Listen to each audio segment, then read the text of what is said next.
আসসালামু আলাইকুম। প্রিয় দর্শক, অন্য মঞ্চের আলাপচারিতায় আপনাদেরকে আমন্ত্রণ জানাচ্ছি। আসসালামু আলাইকুম রহমতুল্লাহি ওবরকাতুহু।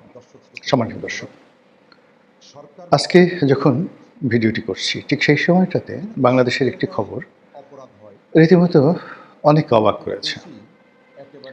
আপনারা সবাই জানেন যে ত্রয়োদশ জাতীয় সংসদ নির্বাচনে বাংলাদেশ জাতীয়তাবাদী দল বিএনপি ভূমিধস বিজয় লাভ করেছে।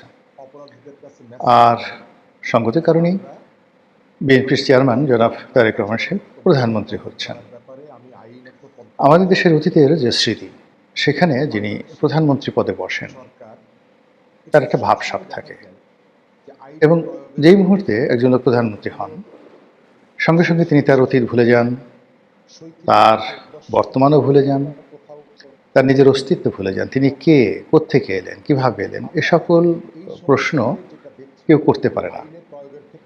এমনকি প্রধানমন্ত্রী যদি টের পান যে তাকে প্রশ্ন করতে পারে এরকম কোনো মানুষ আছে পৃথিবীতে, অমনি তার গাল ধরে, কান ধরে, মানে তার 12টা বাজিয়ে ছেড়ে দিতে হবে যে এত বড় সাহস, আমি প্রধানমন্ত্রী, রাজাধিরাজ, মহারাজ, আমাকে নিয়ে প্রশ্ন করো, আমার লেখাপড়া কি, বংশ কি, আগে দরিদ্র ছিলাম না ধনী ছিলাম, ইত্যাদি বিভিন্ন বিষয় নিয়ে তুই মনে মনে চিন্তা করিস, আজ তোর একদিন কি আমার একদিন হালুম।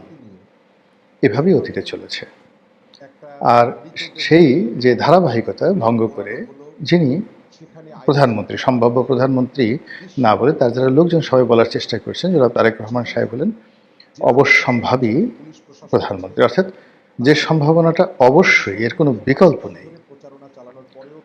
তো আমি যে ভিডিওটি করছি আজকে ফেব্রুয়ারি মাসের 15 তারিখ, বলা হচ্ছে 18 তারিখে সরকার শপথ গ্রহণ করবে। 3 দিন অনেক দীর্ঘ সময়। 3 দিন তো দূরের কথা, মহান আল্লাহ রাব্বুল আলামিনের কুন ফায়াকুনের কারণে 3 সেকেন্ডের মধ্যে পৃথিবীর মানচিত্র পরিবর্তন হয়ে যায়। তো সেক্ষেত্রে আল্লাহ তাকে রহম করুন, বরকত দান করুন তারেক রহমান সাহেবকে। তার নেতাকর্মীরা তাকে নিয়ে যে আশায় বুক বাঁধছেন, তিনিও নিঃসন্দেহে আশাবাদী। তো তার আশা পূর্ণ হোক। তো যেটা বলছিলাম যে তিনি তার রাজনৈতিক প্রতিপক্ষ গত 1 মাস ধরে তারা পরস্পরের বিরুদ্ধে যতটা প্রচার করা দরকার, প্রোপাগান্ডা দরকার, উভয়ই করেছেন। এবং ইতিমধ্যে সারা বাংলাদেশে জামাত এবং বিএনপি নেতাকর্মী এবং অন্যান্য যে সকল প্রতিদ্বন্দ্বী প্রার্থী রয়েছে, এমনকি বিএনপির বিদ্রোহী যারা প্রার্থী, তারাও পরস্পরের বিরুদ্ধে বিষোদ্গার করছেন, লড়াই সংগ্রাম করছেন, অনেক জায়গাতে মারামারি হয়েছে ইত্যাদি নানা ঘটনা। ঠিক সেই সময়টাতে জনাব তারেক রহমান সাহেব জামাতের আমির ডাক্তার শফিকুর রহমান সাহেবের বাসভবনে দেখা করতে গেছেন। সেই দৃশ্য আমরা দেখলাম পত্রপত্রিকাতে। আর এরপর তিনি এনসিপির প্রধান জনাব নাহিদ ইসলাম তার বাসাতে যাবেন তার সঙ্গে দেখা করার জন্য। তো এটা বাংলাদেশের রাজনীতিতে একেবারে ব্যতিক্রম। পশ্চিমা দুনিয়াতেও এরকম হয় কিনা আমি দেখিনি। বরং যিনি নির্বাচিত হন, নবনির্বাচিত প্রেসিডেন্ট বা প্রধানমন্ত্রী, তাকে অভ্যর্থনা জানানোর জন্য সবাই সেখানে যান। এরকম একটা কালচার রয়ে গেছে। আবার আমরা হোয়াইট হাউসের ক্ষেত্রে দেখেছি, ধরুন প্রেসিডেন্ট বারাক ওবামা, তিনি ক্ষমতাসীন আছেন, প্রেসিডেন্ট ইলেক্ট ডোনাল্ড ট্রাম্প।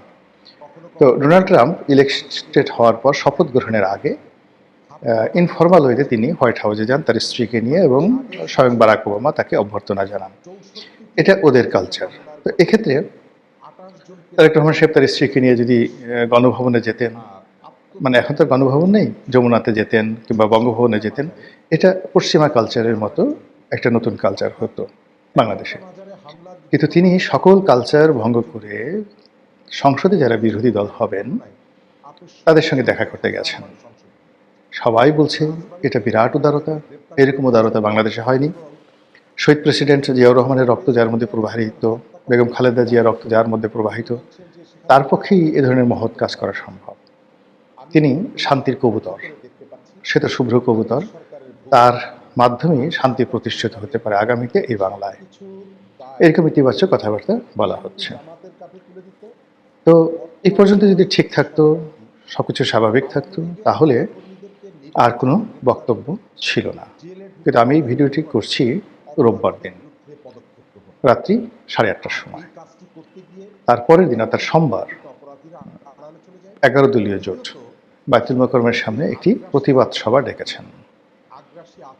হঠাৎ করে এই প্রতিবাদ সভা কেন, কি উদ্দেশ্যে, কি কথা তারা বলবেন, ওটি অপ্রকাশিত থেকে যাবে।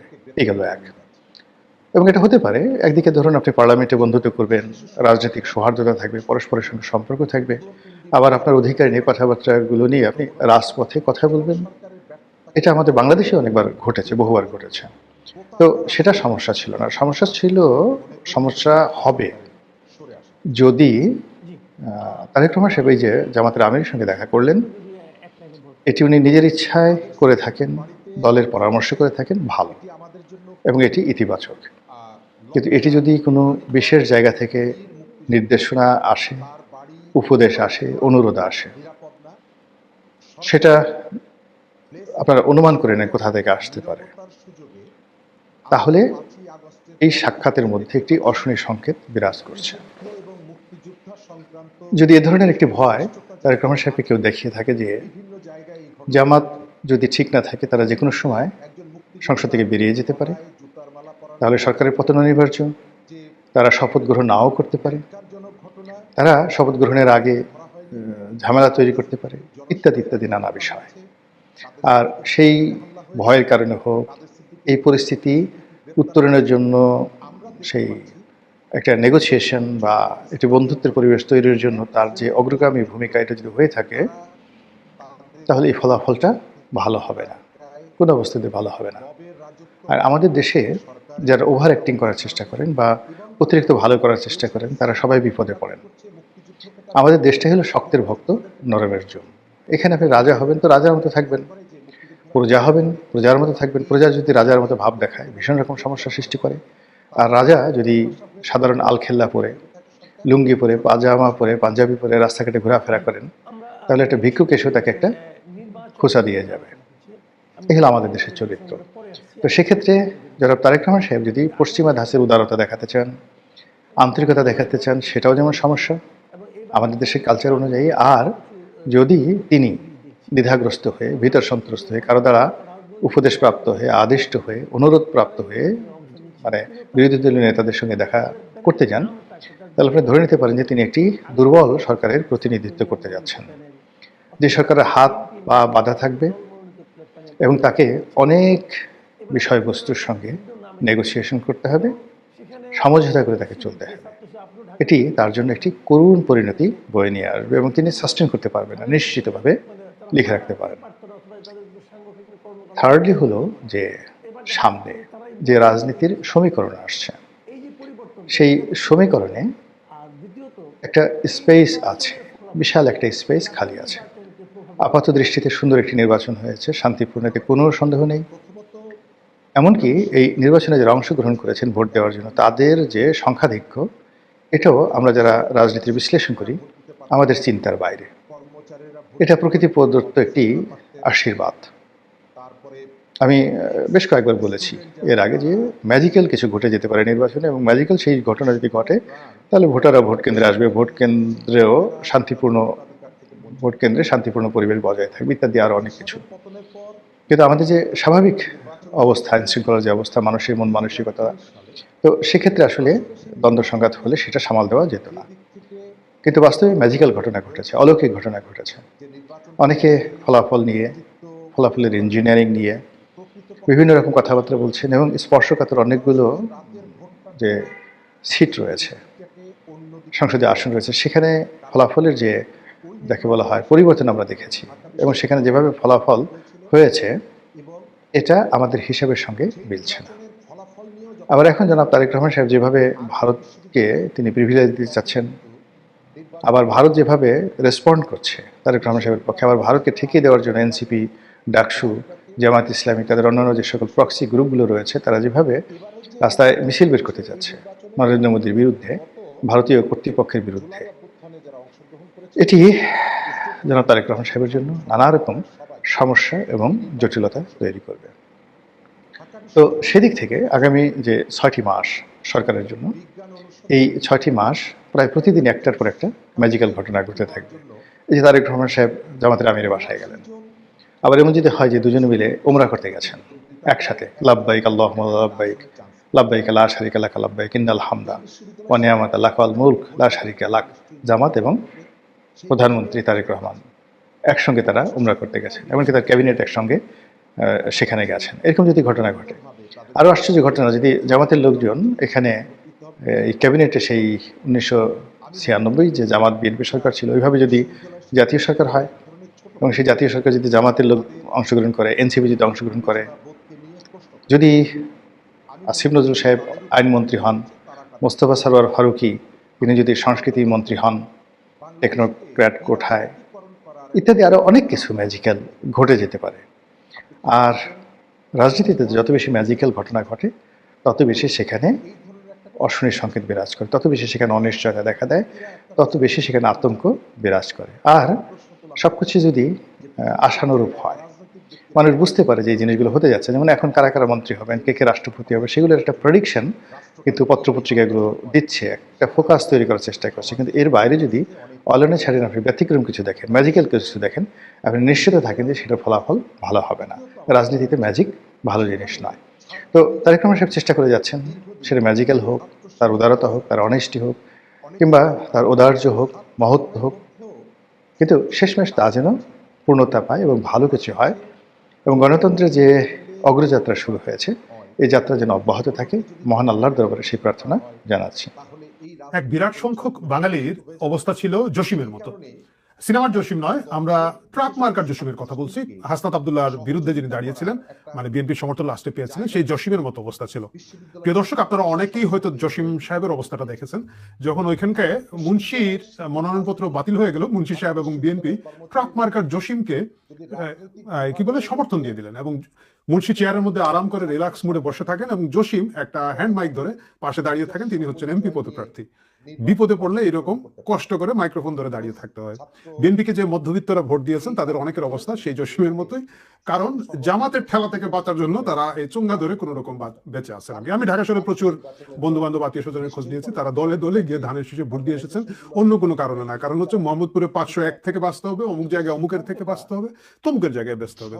এই দলে দলে ভোট দেওয়ার পরেও ঢাকায় বিএনপি খুব একটা সুবিধা করতে পারেন, এবং তারেক রহমান আমি জানি না কিভাবে কোন রকমের ইজ্জত বেঁচেছে। অনেকে সন্দেহ করে থাকেন যে এটা বিভিন্ন আসলে যে রাজনৈতিক হিসাব নিকাশ হয়েছে, সেই হিসাব নিকাশে তারেক রহমানের ইজ্জত শেষ মুহূর্তে বাঁচিয়ে দেওয়া হয়েছে, বিনিময়ে নাহিদ ইসলামের ইজ্জত বেঁচেছে, আমির সাহেবের ইজ্জত বেঁচেছে। হতে পারে, নাও হতে পারে, কারণ এই নির্বাচনের বিষয়ে টিআইবি প্রশ্ন তুলেছে, আর অনেকেই প্রশ্ন তুলেছেন। আমরা প্রশ্নের দিকে না যাই, কারণ ওই যে বললাম জসিমের মতো এখন আমাদের হাতে চোঙ্গা। এবং আজকে এই ভিডিওটা যখন আপনারা দেখছেন, এর কিছুক্ষণ পরে আমি আশা করছি তারেক রহমান বাংলাদেশের প্রধানমন্ত্রী হিসাবে শপথ গ্রহণ করবেন। বিএনপির লোকজন বছরের পর বছর ধরে স্লোগান দিচ্ছিল তারেক রহমান আসবে, বাংলাদেশ হাসবে। বাংলাদেশ হাসলো কি আসলো না, তারেক রহমান আসলেন, অনেক নাটকীয়তার পরে আসলেন, এবং তিনি কিন্তু এখন প্রধানমন্ত্রী হচ্ছেন। সেটা আপনার ভালো লাগুক না লাগুক, পছন্দ হোক না হোক, এটাই হচ্ছে বাস্তবতা। এখন যেহেতু তারেক রহমান প্রধানমন্ত্রী হয়েই হচ্ছেন, তিনি কিভাবে টিকে থাকবেন সেই চোঙ্গা ধরা মাইকের মতো আমাদেরকে বুদ্ধিটা করতে হবে। কারণ হচ্ছে তা না হলে ওই যে আবার ওহারা চলে আসবে, খালি 501 তো না, কত নম্বর কক্ষ থেকে যে কত লোকজন বক্ষ চিরিয়া কাঁদিয়া আকুল হচ্ছে, মানে আমি ইউটিউবে যে কি বলে কান্নাকাটি হচ্ছে এটার কথা বলছি না, বাট সেই জায়গা থেকে তারেক রহমানের এখন তারেক রহমানের কয়েকটা চ্যালেঞ্জ আছে। তারেক রহমানের 4টা জিনিস যদি তারেক রহমান না করেন, তারেক রহমান মরে যাবেন বলতে মারা যাবে না, পলিটিক্যালি তার অবস্থা খুব খারাপ হবে। নাম্বার 1, আমি তারেক রহমানকে বলবো যে আল্লাহর ওয়াস্তে জুলাই সনদ নিয়ে তার টেড়িবেড়ি করেন না। কারণ আমি ইতিমধ্যে দেখেছি যে অনেক জায়গায় জুলাই সনদ নিয়ে আপনাদের নেতা কর্মীরা বিশেষ করে কিছু কিছু জায়গায় খুবই যৌক্তিক সমালোচনা করেছে, কিন্তু এটা কোনো যৌক্তিক সমালোচনার জায়গা না। এটা হচ্ছে একিলিস হিল। আপনার জন্য আমি একিলিস হিল না বলে যদি বলি, ওই যে সুতানলি সাপ ঢুকে গিয়েছিল বেহুলার বাসর ঘরে, এটা হচ্ছে সেই মুশকিল। কারণ জুলাই সনদ এমন একটা জিনিস, এমন ভাবে আপনার ঘাড়ে এরা চাপিয়ে দিবে এবং এমন ভাবে এটাকে পোর্ট্রে করবে যে মনে হবে যে বিএনপি একটা গণবিরোধী, গণশত্রু। এবং এটা শুরুর দিন থেকে, যেদিন আপনি শপথ গ্রহণ করবেন পরের দিন থেকে আপনার উপরে এই বিপদ আছে। বিপদে কিভাবে বয়ানটা রেডি হয় আপনারা দেখেন।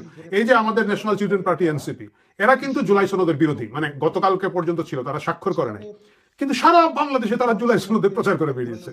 এর চেয়ে উদ্ভট রাজনৈতিক কৌতুক আপনি খুব বেশি দেখতে পাবেন না, কিন্তু তারা সেটা করেছে এমন একটা ভাবে। এবং বিএনপি কিন্তু প্রথমে গিয়ে স্বাক্ষর করেছে, কোনো তেড়িবেড়ি করে নাই। এনসিপি এবং এনসিপি পিতৃ সংগঠন জামাত ইসলাম গড়িমসি করে গিয়েছে, এনসিপি যায় না। বিএনপি কিন্তু প্রথম দিন ভাই সিগনেচার করে দিলাম, ভোট দেয়, আমার নির্বাচন দেয়, আমার ক্ষমতা যাওয়ার টাইম চলে যাচ্ছে। কিন্তু এরা এটাকে এমনভাবে পোর্ট্রে করেছে যে জুলাই সনদ বিরোধী হচ্ছে বিএনপি, সুতরাং বিএনপিকে এই জিনিসটা ট্যাকেল করতে হবে। এবং এটা মূল চ্যালেঞ্জটা যে জায়গায় আসবে আমার কাছে মনে হচ্ছে যেটা উচ্চকক্ষে পিয়ার পদ্ধতিতে হবে কিনা, না প্রপোর্শনটা কিভাবে হবে, ভোটের প্রপোর্শনে হবে নাকি আসন সংখ্যার অনুপাতে হবে, সেই বিতর্কটা সামনেই চলে আসবে। এটা কালকে পরশু থেকেই শুরু হয়ে যাবে এবং এই বিতর্কে বিএনপির ফাঁদে পা দেওয়া ঠিক হবে না। কেন ঠিক হবে না? যদি এটা আসলে আসন সংখ্যা ভিত্তিক হয়, বিএনপি হয়তো 8-10টা আসন খুব বেশি পাবে।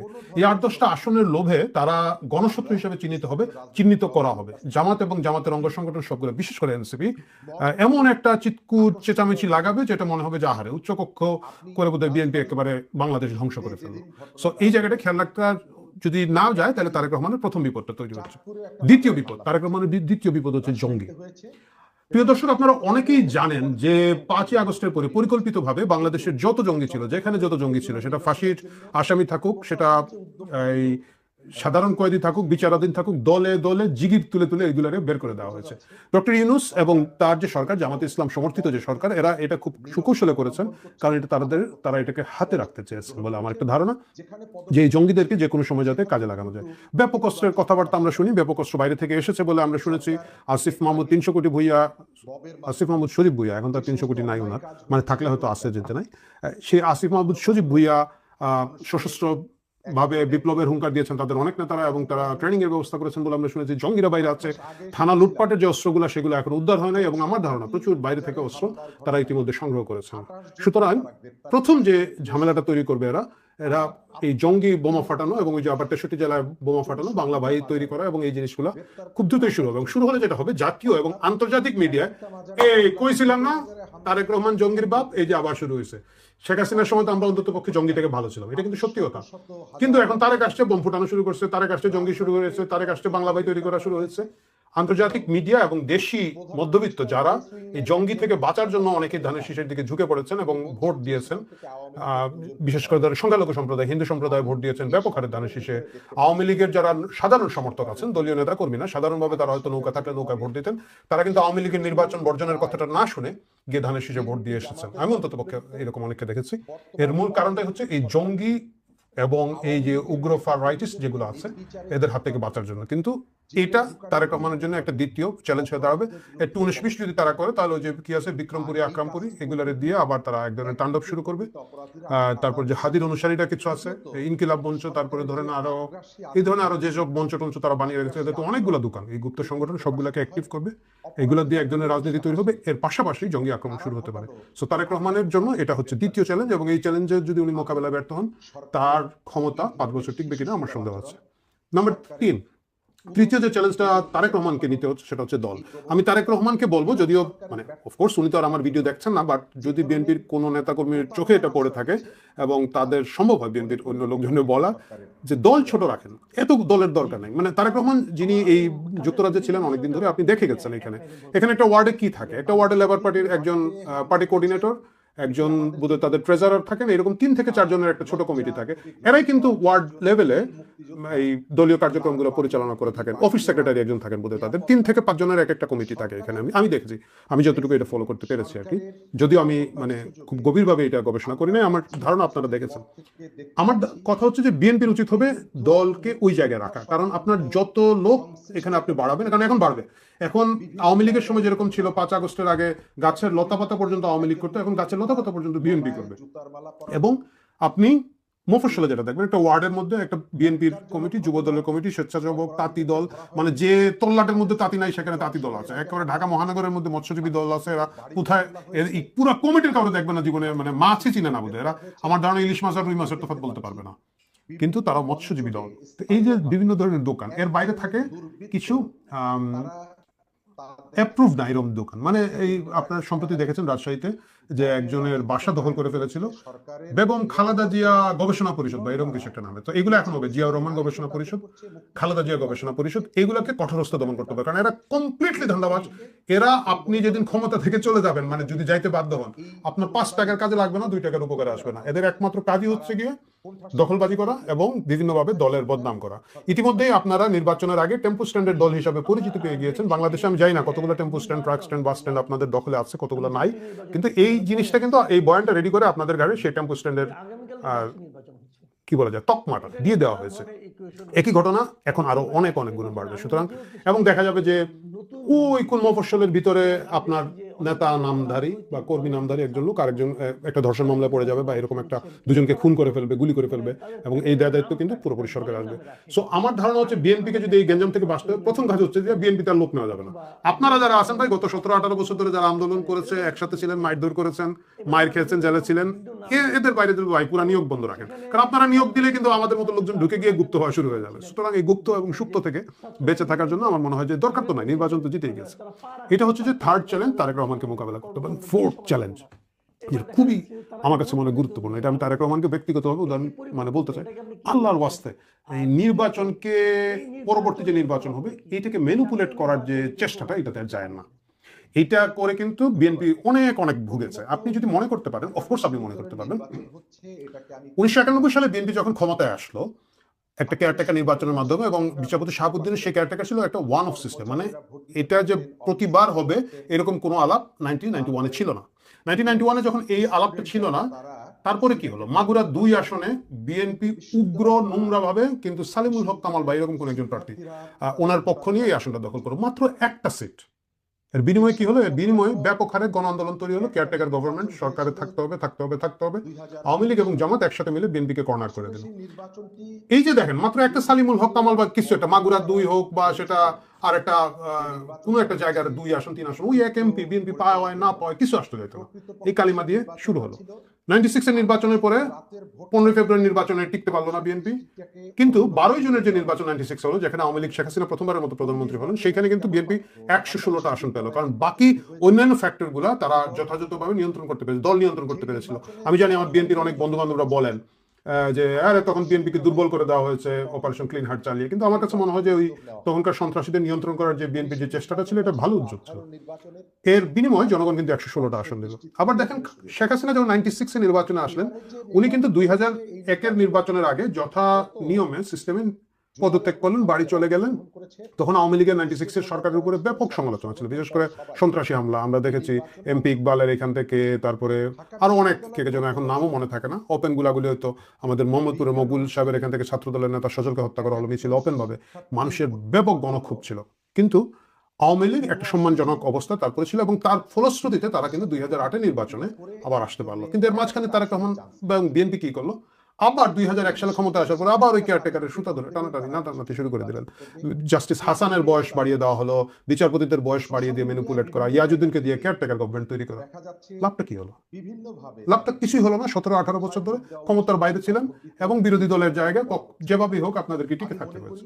তো এইবার আমার কাছে কেন যেন মনে হচ্ছে আবার, মানে এটা তো সাধারণ মানুষের একটা মানে কুরকুরি করে আর কি, যে দেই এবার ইলেকশনটা নাইরা, ইলেকশন আইলে কিন্তু আওয়ামী লীগের মতো দল, যেটা বিরাট দল, এরা কিন্তু টিকতে পারে না। এটা তো মানে, এবং শুধু টিকতে পারে না, খুব দুর্ভাগ্যজনক দুঃখজনক পরিণতির মধ্যে তারা আছে। সুতরাং তারেক রহমানকে আমি চতুর্থ যেটা বলবো, যে আপনার ক্ষমতা নেওয়ার মূল চ্যালেঞ্জ হচ্ছে আগের মতো করে নির্বাচন ব্যবস্থাকে আর নাড়াচাড়া আমরা কেউ না করি। যেটা হচ্ছে যে যেহেতু জুলাই সনদের মাধ্যমে বা এই যে গণভোটের মাধ্যমে, তথাকথিত গণভোট, হাওয়ার মানুষের একটা আকাঙ্ক্ষা আছে যে একটা কেয়ারটেকার গভর্নমেন্ট হোক, 4-5 বছর পরে পরে ক্ষমতা ফেয়ার একটা নির্বাচন হোক, যে কেউ ক্ষমতা আসুক। এই জায়গাটা যদি হাত না দেন, আমার কাছে মনে হয় যে যতদিন ক্ষমতা থাকবেন ততদিন ভালো থাকবেন বা একটু কমফোর্টের জায়গায় থাকবেন। এই 4টা জিনিস আপনাকে উপদেশ না, পরামর্শ বলুন বা যেভাবে বলুন, মতামত। এর বাইরে আওয়ামী লীগের যারা আছেন, আমি জানি, কারণ হচ্ছে আমার চ্যানেলে অনেক আওয়ামী লীগ সমর্থকরা দেখে থাকেন, অবশ্যই এমনিতেও ভিউ বেশি নাই, বাট যতটুকু আছে তাদের অনেকে খুব উচ্ছ্বসিত, তারা ভোট দিয়েছেন, তাদেরকে আমি ধন্যবাদ জানাই, কংগ্রাচুলেট জানাই। তাদেরকে একটা গল্প বলে আমি আজকের ভিডিওটা শেষ করতে চাই।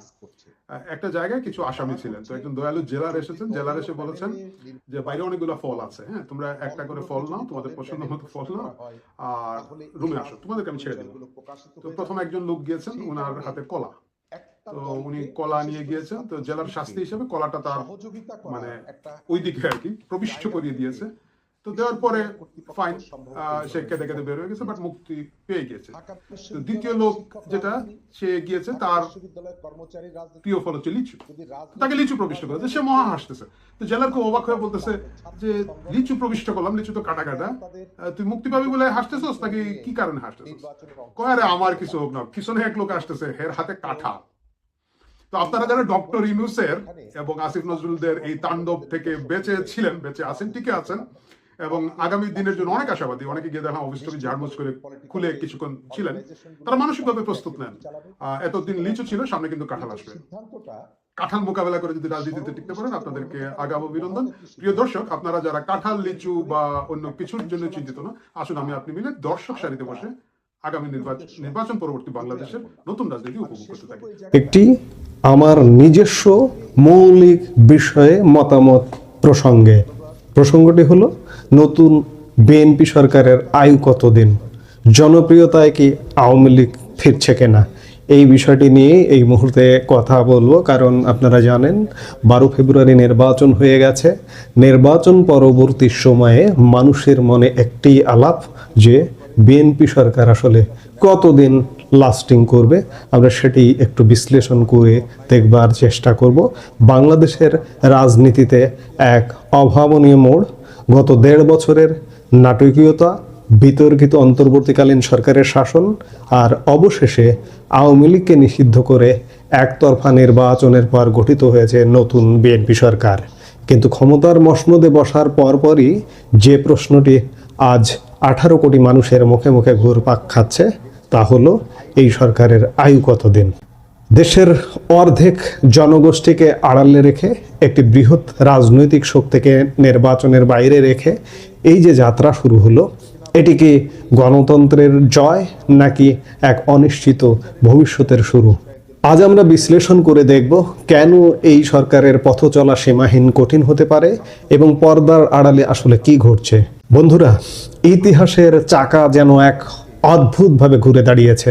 2024 সালের শুরুতে আওয়ামী লীগ একটি নির্বাচন করেছিল, যা নিয়ে অনেক বিতর্ক ছিল। বিরোধীরা অংশ নেয়নি। সেই সরকারের মেয়াদ ছিল মাত্র 8 মাস। কিন্তু আজকের প্রেক্ষাপট কি তার চেয়েও বেশি জটিল? বিশ্লেষকরা বলছেন 2024 সালে আওয়ামী লীগ কোনো দলকে নিষিদ্ধ করেনি। অন্য দলগুলো তাদের দাবিতে অটল থেকে নির্বাচনে আসেনি। কিন্তু এবারের চিত্র ভিন্ন। এবার আওয়ামী লীগ নির্বাচনে অংশ নিতে চাইলেও তাদের সুযোগ দেওয়া হয়নি, বরং জামাতের ষড়যন্ত্রে আওয়ামী লীগকে নিষিদ্ধ করা হয়েছে। এর মানে দাঁড়ালো দেশের একটি বিশাল জনগোষ্ঠীর ম্যান্ডেট বা জনমত ছাড়াই এই সরকার গঠিত হয়েছে।